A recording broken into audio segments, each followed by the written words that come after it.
The land was cracked and unforgiving, and the wind howled like a beast hungry for every drop of life left in the earth. By the time the windmill creaked to life, the well was dry, the crops had long since died, and Thomas had only the desperate hope that somehow, against all odds, his invention would save him. Before we dive into the full story, let us know where you're watching from. And if tales of survival and ingenuity speak to you, be sure to hit subscribe, because tomorrow's story might just weather the storm better than this one. The drought had come early that year, like a thief in the night. By April, Thomas could already see the cracks in the earth, thin lines stretching across his fields where the soil once breathed under the sun. The wind had whipped through the plains, taking the moisture with it, and the sky offered only empty promises of rain. By midsummer, the wind had only grown worse. The dust was relentless, gnawing at the bones of the earth, and the land, that had once held so much life, was now a memory. His neighbors had long given up, their homes abandoned in haste as they fled to wherever there might be more hope than in the dead stretch of dust and dirt they now called home. Thomas had built his homestead with the best of intentions, but now all that he had invested was quickly turning to ruin. The well had dried up weeks ago, and though he had a stockpile of water from spring rains, it wasn't going to last much longer. There was nothing left to harvest, and with each passing day, his hope seemed to crumble a little more. His neighbors' judgments were harsh, echoing in the back of his mind. They'd called him foolish for building so slowly, too cautious for frontier life. But now, as the earth cracked beneath his boots, the truth was harder to deny. What use was a sturdy house without water? What use was a man's cautious nature if he couldn't bring life from the land? Yet in the midst of it all, Thomas had an idea. A memory, one from his father's farm back in Norway, where a windmill had been the heart of their survival. It wasn't a novel idea, but it was one that few dared to consider now. The windmill, he knew, could work if it was built right, if it was built with enough care to stand against the dust storms that ravaged the plains. What was foolishness to others might just save his life. It started with the scraps, the broken, abandoned pieces of windmills his neighbors had left behind. They were just cast-off parts, rusted from years of sitting unused, but to Thomas they were treasures. He didn't mind the work it would take. It was his only hope.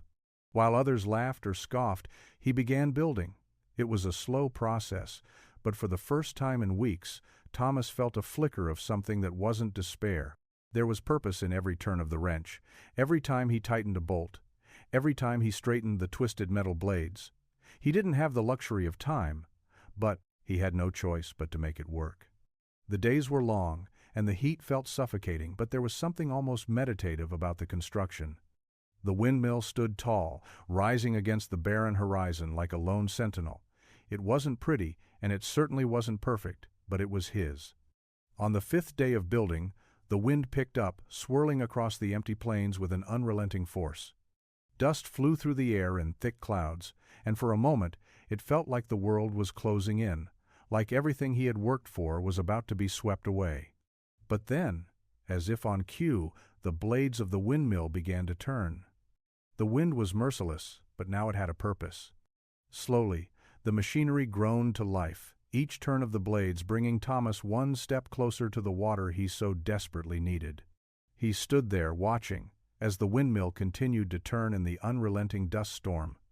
The sound was both comforting and maddening, a constant whir that seemed to fight against the chaos of the world around him. It wasn't fast, and it wasn't smooth, but it was something. It was the beginning of survival in a place that had given him nothing but hardship. The water would come, slowly, but it would come. The windmill wasn't just a machine, it was his defiance against the land, against the storm, against the judgment of those who had written him off as foolish. As the first trickle of water filled his bucket, the wind picked up again, stronger than before. But Thomas didn't flinch.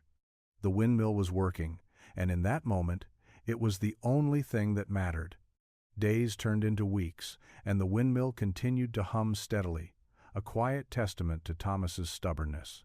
With each drop of water it pulled from the dry earth, the impossible became a bit more tangible. But as much as he wanted to believe the worst was behind him, the land had its way of reminding him that nothing here came without a cost. The crops, once full of promise, had withered. There was no rain, no nourishment from the earth to carry them through the dry heat. His neighbors' farms, empty and abandoned, were silent witnesses to the grim reality. The rows of corn and wheat, where he had once dreamed of plentiful harvests, were now little more than brittle stalks of straw. But the windmill was his lifeline. Thomas began hauling water from the windmill every day to the patches of earth he still tried to tend, hoping the plants might have a chance if he gave them just enough. He knew it wasn't enough, but he couldn't let go of the idea that if he just tried a little harder, just one more time, the land might give something back. He worked well into the evenings, his hands raw from the labor, his back aching under the weight of his own desperation. The windmill had brought water, but it hadn't brought rain. In the distance, he could hear the sounds of other farmers packing up, leaving their homes behind in the search for better fortunes. It wasn't a new story, but it felt more personal now. He had thought that his careful, methodical approach could weather the storm, but the storm never stopped. The land was relentless, and the wind, while it gave him water, also brought with it the constant reminder of how much had already been lost. By the time autumn came, the sky still hung heavy with dust. There were no colors of harvest in the air, only the muted grays and browns of a land that could not bear fruit. Even with the water, the soil couldn't hold on. The wheat that had sprouted, weak and frail, buckled beneath the weight of the unyielding sun. The ground was as dry as it had been when he first arrived, and in his heart, Thomas knew that the hope he'd held onto was beginning to wither as well. But he wasn't ready to give up. Not yet. Not with the windmill standing as proof of what he could still do. He could have been like his neighbors, packed up and left, gone to find a new life, somewhere else where the land still gave. But this place was his. The land, cruel as it was, had its grip on him, and if he left, it would win. No, he thought, there was still a chance. There had to be. As the days shortened and the nights grew colder, the weight of the struggle began to settle in his bones. The windmill still turned, still pulled water from the deep earth, but now it felt more like a cruel reminder. Every drop that came from the windmill seemed to disappear into the dry soil faster than it could reach the plants. The land was swallowing what little hope remained, and the barren fields seemed to mock him. His crops were nothing more than fragile ghosts of what they could have been. The nights were quieter now. The wind, once a constant companion, had slowed, as if it too had given up on the land. Thomas spent his evenings alone, the glow of a single lantern flickering in the window of his cabin, casting long shadows against the walls. He could hear the howls of coyotes in the distance, their mournful cries a reminder of the world outside his little homestead. The isolation felt more suffocating now than it had in the early days, when his hands had been busy with work and hope. One evening, as he sat on the front step of his cabin, staring at the windmill in the fading light, he thought of his neighbors. He thought of the families who had packed up, leaving behind their homes, their land, their livelihoods. They'd gone in search of something better, something that promised a future. He had been tempted, too. The idea of walking away from this place, from the endless struggle, was almost seductive. But the thought of giving up now, of abandoning everything he had worked for, felt like surrender. And that wasn't the man he had decided to be, not yet. But survival came at a price, and that price was more than just sweat and labor. It was in the decisions made under the heavy weight of uncertainty. The well was still dry, the crops were still dead, and the windmill was the only thing that kept him grounded. But the more he used it, the more he realized how thin his resources were. Even with the windmill, there was only so much water to go around. One afternoon, after hauling water to what was left of his fields, Thomas stood at the edge of his land and looked out over the empty horizon. He knew that the earth wouldn't yield much more. His body was worn from the work, his mind clouded by the never-ending pressure to survive. But his pride, that stubborn part of him that had driven him to build the windmill in the first place, was still standing tall. He had survived this long because he refused to believe it was over. But he knew that survival, real survival, meant making a choice. The windmill could only do so much, and even the strongest man couldn't fight the land forever. The first snow came early that year. It was only a dusting at first, the kind that seemed almost welcome, like a momentary break from the endless dry wind. But as the days passed, the snow kept falling, first lightly, then in furious waves. It wasn't the kind of snow that would offer hope for the crops. No, this was the kind of snow that buried everything beneath a thick, unforgiving blanket. It was the kind that signaled the end of another season, the end of another year spent scraping and clawing for survival. Thomas watched the snow pile up against his door as the storm raged outside. The windmill had stopped working. The gears, which had once groaned against the wind, had frozen, locked in place by the bitter cold. For the first time in months, Thomas didn't step outside to tend to the water. The well had long been dry. The earth beneath his feet was as empty as the sky above him. Inside, the cabin was small, too small for the isolation that seemed to be swallowing him. He thought of the families who had left. He thought of the dust that had driven them away, the same dust that had nearly stolen his hope. It seemed like such a distant memory now, those early days of building the windmill, when there was still a chance that the land would give back something. He had poured everything he had into that machine, every drop of sweat, every ounce of will. And for what? To watch it stand silent in the winter's grasp? But he couldn't let it go.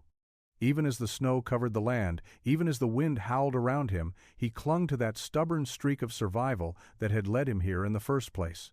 There was something left in him, something that refused to be buried beneath the weight of it all. The world outside might be a barren wasteland, but inside, within the walls of his cabin, he was still standing. And that meant something. He went to the window, wiping the frost from the glass with his sleeve. The landscape had turned into a ghost town, the rolling hills now only white expanses stretching into the distance. The snow had become deep, thicker than he could ever remember it being. The windmill, once a symbol of his defiance, now looked like a relic from a time that had already passed. His pride, his stubbornness, his hope, they all stood there frozen, unmoving, as if waiting for the thaw that would never come.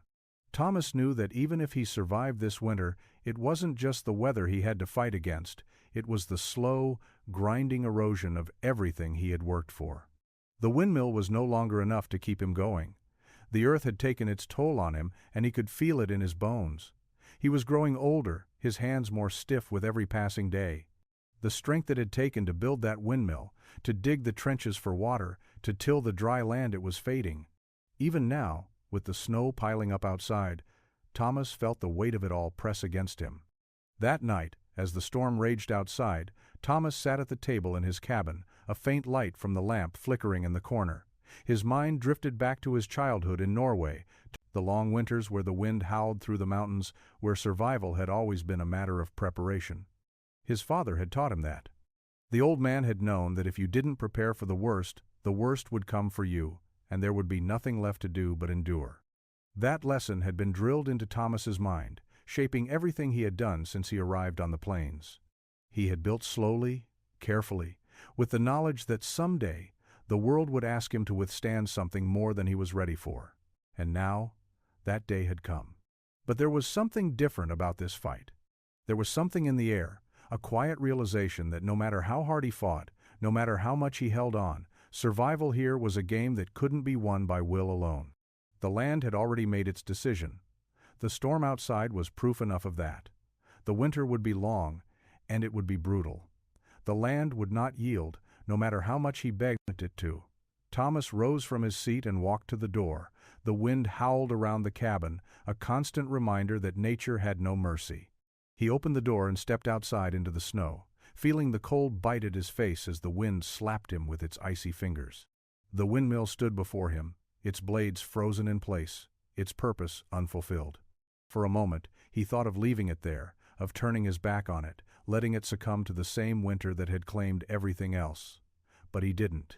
Instead, Thomas walked toward the windmill, the snow crunching beneath his boots. The wind cut through him, but he didn't flinch. He reached out, brushing the snow from the blades, his breath coming in shallow gasps. The windmill, though silent, still stood tall against the storm. And for the first time in months, Thomas felt a small flicker of pride. Not in the machine, but in himself. He wasn't done yet. No matter what the land, the wind, or the storm threw at him, he wasn't done. The windmill, the water it had brought, the hope it had inspired, it was all part of him now. It wasn't just about surviving anymore. It was about holding on to what he had, even when everything else seemed lost. With a final glance at the frozen blades, Thomas turned back toward the cabin. The wind howled louder, the snow fell heavier, but he didn't care. He knew one thing. If he could keep standing, if he could keep fighting, then the wind would never truly defeat him. And for now, that was enough.